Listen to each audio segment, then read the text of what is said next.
So class, now we will study the mechanism of gaseous exchange. First comes inhalation.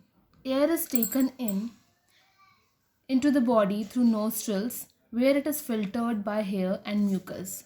Then air is passed down through trachea. Chest cavity becomes larger due to flattened diaphragm and lifted ribs. Expansion of chest cavity creates a partial vacuum in the chest cavity. Air is sucked into the lungs and fills the expanded alveoli.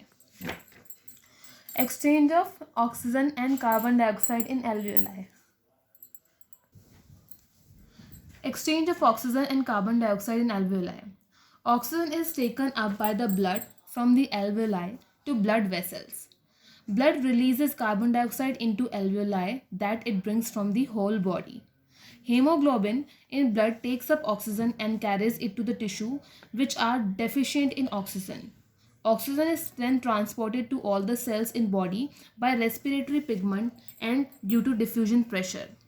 There is a thing that we have to note. During the breathing cycle, when air is taken in and thrown out, the lungs always contain a residual volume of air. Hemoglobin. It is the respiratory pigment in human beings. It has very high affinity for oxygen and is present in RBCs. CO2 being more soluble in water than oxygen is mostly transported in the dissolved form in our body. Hemoglobin shows more affinity to carbon monoxide than oxygen.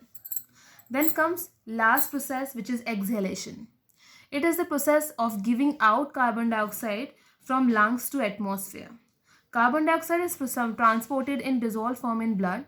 From blood, carbon dioxide passes to the alveoli. These are the alveoli which again gets carbon dioxide from the blood. Chest cavity is compressed to relaxation of the ribs and diaphragm. Air is forced out of the lungs to the atmosphere. Now I will share the notes with you all. Thank you.